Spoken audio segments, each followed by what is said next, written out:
Na aula de hoje nós vamos falar então a respeito do sistema muscular. A capacidade de reagir em resposta a uma modificação do meio ambiente constitui uma das propriedades fundamentais dos seres unicelulares. Nos seres unicelulares, nós temos células com multifunções, que nós chamamos de células polifuncionais. Já nos seres multicelulares, nós temos células especializadas para cada função.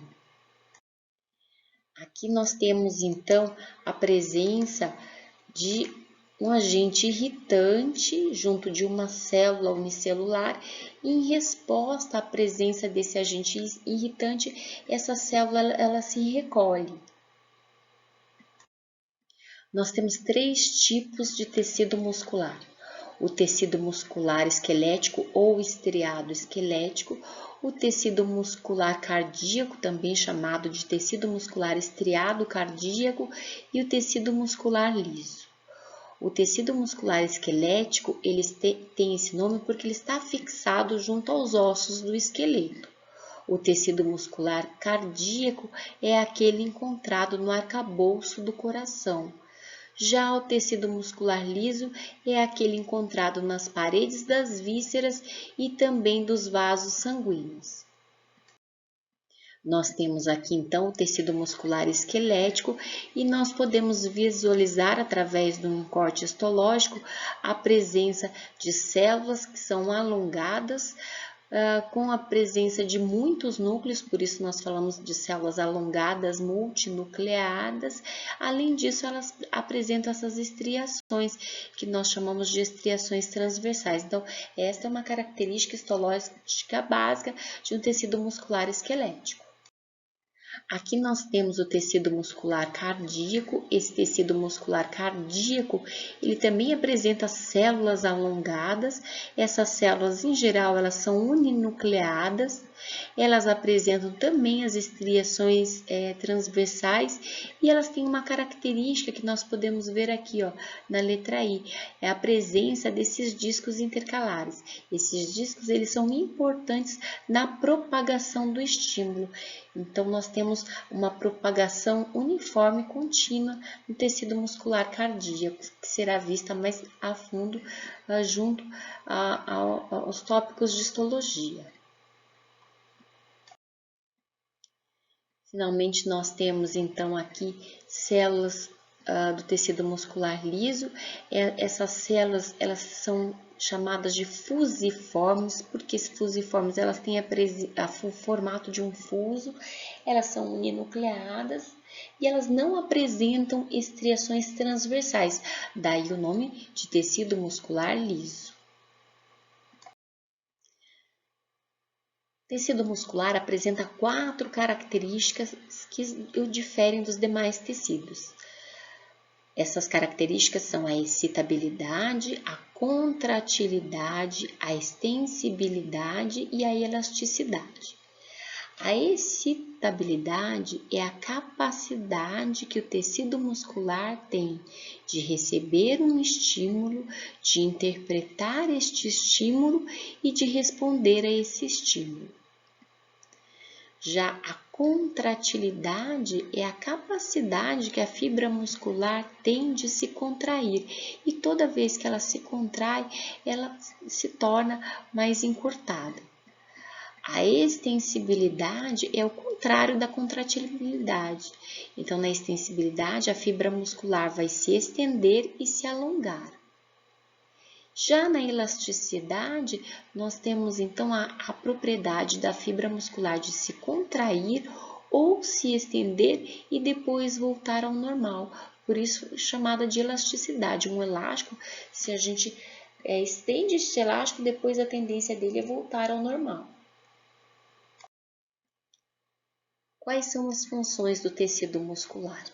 Então, o tecido muscular como um todo, nós podemos dizer que produz o movimento do corpo, os ossos em conjunto com as articulações e com o tecido muscular, eles formam o chamado sistema locomotor, que serve para a movimentação ou a locomoção do corpo. Então, os músculos se contraem, trazendo consigo então os ossos e produzindo os movimentos através de alavancas que atuam junto das articulações. Movimento de substâncias dentro do corpo, por exemplo, o movimento do sangue dentro dos vasos sanguíneos, ou o movimento ainda dos alimentos no trato gastrointestinal, ou ainda o movimento da urina dentro dos ureteres, dos rins em direção à bexiga urinária, dentre outros. As vísceras, elas possuem nas suas paredes tecido muscular liso, promovendo então o movimento dessas substâncias dentro do corpo. Estabilidade das posições do corpo. Se nós imaginarmos uma pessoa em posição anatômica de referência, alguns músculos estarão contraídos para que haja manutenção dessa postura, dessa posição. Produção de calor. Se a gente pensar no frio, então a primeira coisa que vai acontecer com o indivíduo quando ele está com frio, ele começa a tremer. E isso vai produzir calor. Então, toda vez que eu tenho contração muscular, eu tenho geração de calor. Proteção de estruturas internas. Os músculos, assim como os ossos, eles ajudam também a proteger as estruturas nobres, as estruturas internas. Quais são os componentes anatômicos do tecido muscular? Então, o tecido muscular, ele possui uma parte vermelha, que é o ventre muscular, e ele tem duas extremidades. Essas extremidades estão presas aos ossos, que pode ser o tendão ou a aponeurose. O que é o tendão ou aponeurose? O tendão é uma fita de tecido conjuntivo. Por exemplo, nós temos o famoso tendão de Aquiles, que é o tendão calcâneo, ou a aponeurose. A aponeurose, por exemplo, ela é encontrada junto ao músculo reto abdominal. Então, a diferença entre o tendão e a aponeurose é que o tendão é uma fita, enquanto a aponeurose é uma bainha de tecido conjuntivo, conforme eu vou mostrar mais à frente. Nós temos aqui, então, um ventre muscular, que é essa parte carnosa, vermelha do músculo. E ele possui pelo menos duas extremidades que estão presas aos ossos. Então, aqui nós temos um tendão e aqui outro tendão. Por exemplo, este músculo aqui, que é o músculo frontal, ao invés de tendão, nós temos a aponeurose. Qual que é a diferença dessa aponeurose para o tendão? O tendão, assim como a aponeurose, é formado por tecido conjuntivo. No entanto, aqui nós temos um formato de fita no tendão, enquanto na aponeurose nós temos essa forma que nós chamamos de aponeurose, que é uma lâmina. Nós temos ainda os órgãos anexos, como a fáscia muscular, a bainha fibrosa, a bainha sinovial e a bolsa sinovial. Nós temos aqui a presença da bainha sinovial, então, também formada por tecido conjuntivo, esse tecido branco que está aqui. O músculo ele é formado por envoltórios de tecido conjuntivo. Nós temos o endomísio, o perimísio e o epimísio. Nós temos aqui, então, um ventre muscular, e se nós desenharmos esse ventre muscular aqui como se fosse uma fatia, nós conseguiremos entender melhor, na verdade, quem são esses envoltórios de tecido conjuntivo.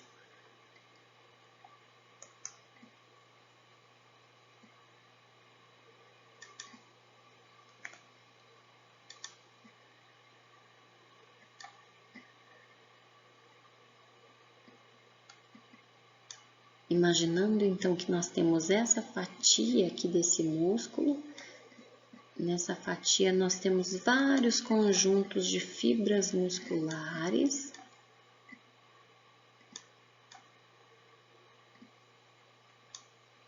Cada conjunto de fibra muscular é chamado de fascículo. E dentro de cada fascículo, nós temos então as fibras musculares.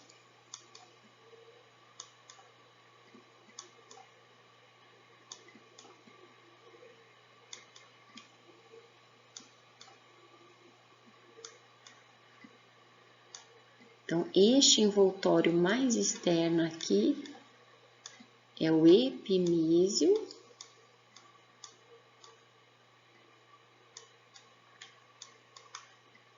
Este envoltório de cada fascículo é o perimísio.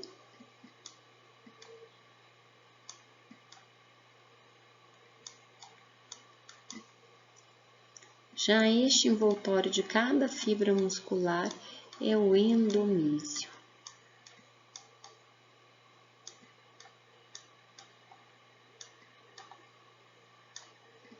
Então, nós temos por fora o perimísio.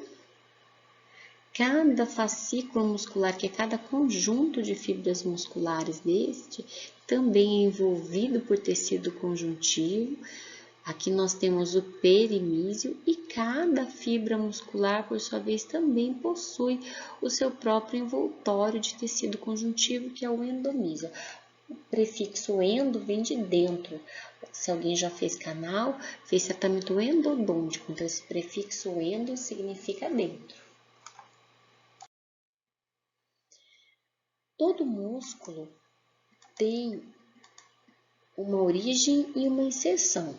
A origem está próxima da extremidade do músculo presa à peça óssea que não se desloca durante a contração, já a inserção está próxima da extremidade do músculo presa à peça óssea que se desloca durante a contração. Por exemplo, no movimento de contração do antebraço sobre o braço, a parte do bíceps braquial que está próximo ao ombro, que é a peça que não se move, é a origem, já a parte da inserção está próximo à articulação do cotovelo. Então, aqui fica mais fácil da gente visualizar isso.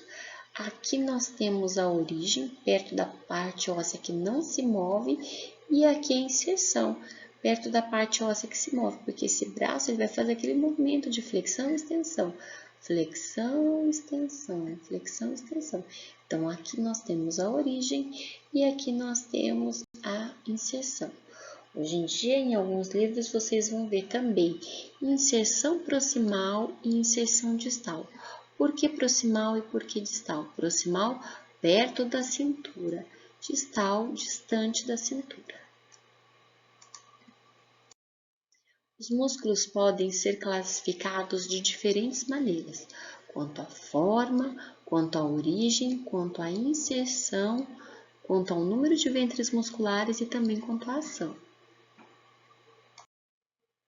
Quanto à forma, por exemplo, nós temos aqui o músculo temporal. Músculo temporal que tem formato de leque. Nós temos o músculo orbicular da boca, orbicular dos olhos. Então, o nome deles de acordo com o seu formato. Quanto à origem, nós podemos ter 2, 3 ou mais tendões de origem. Então, aqui nós temos 2 tendões de origem, nós chamamos de bíceps. Como exemplo, nós temos o bíceps braquial e o bíceps femoral. Aqui nós temos 3 tendões de origem, nós vamos chamar de tríceps. Como exemplo, o tríceps braquial, que fica na parte posterior do braço, e o tríceps sural, que é o músculo da perna. Nós temos ainda o quadríceps da coxa. Aqui quanto à inserção, ele pode ter 2 ou 3 ou mais caudas, né? Bicaudado, policaudado. Quanto ao número de ventres musculares, aqui nós temos 2 ventres musculares, portanto, músculo de gástrico. Esse músculo de gástrico nós vemos na região do pescoço. E aqui, vários ventres musculares, músculo poligástrico. Esse aqui é o músculo reto do abdômen. Quanto à ação, por exemplo, nós temos aqui músculo elevador do lábio superior. Então, ele vai fazer a ação de elevar o lábio superior. Nós temos ainda músculo depressor do lábio inferior. Então, o nome do músculo está associado à sua ação.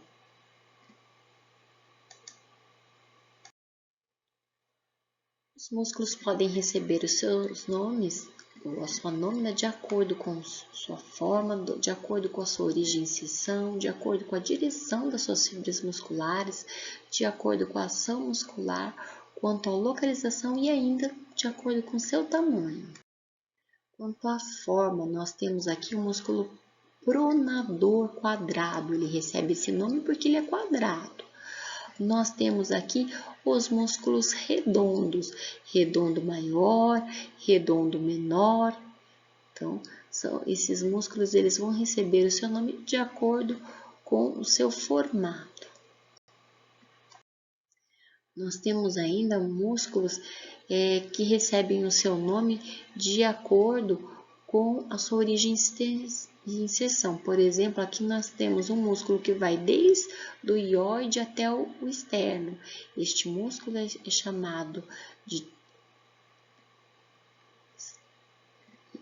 esternoioideu. Nós temos ainda este músculo aqui, que é o esternocleidomastoideu, porque ele vai desde do externo, passa pelo pescoço e ele vai se inserir no processo mastoide. Quanto à direção das fibras musculares, nós temos aqui este músculo que lembra o serrote, músculo serrátil. Nós temos ainda alguns músculos do abdômen, nós temos os transversos, os oblíquos do abdômen.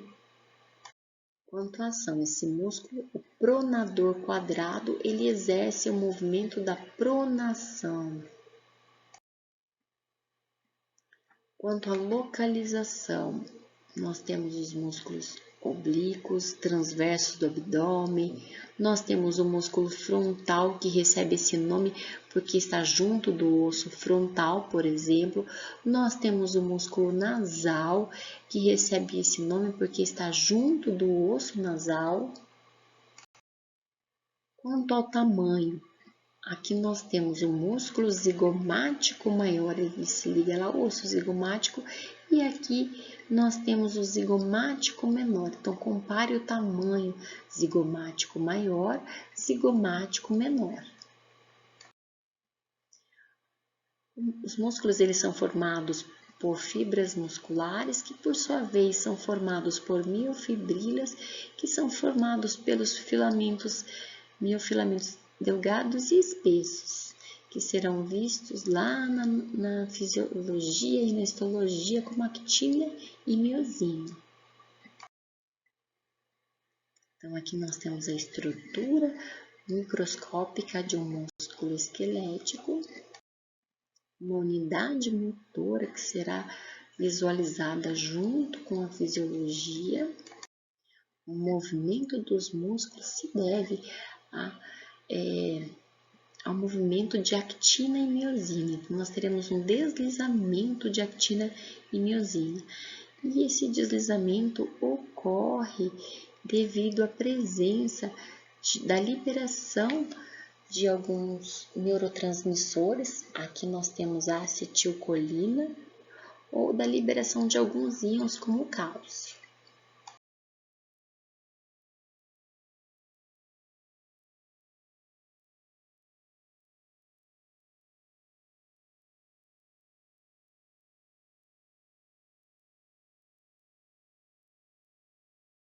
De acordo com a ação muscular, os músculos podem ser classificados de 3 maneiras: agonistas, sinergistas ou antagonistas. Quem são os músculos agonistas? São aqueles cuja contração produz o movimento principal. Por exemplo, na ação da flexão do antebraço sobre o braço, o músculo agonista é o bíceps braquial. Músculo sinergista. Músculo sinergista é aquele cuja contração impede movimentos secundários. Ele vai equilibrar a ação. Por exemplo, no movimento do antebraço sobre o braço, o músculo deltoide, que é o músculo do ombro, ele impede então movimentos secundários. E antagonista é aquele que, ao contrário do agonista, ele se estende durante o movimento principal.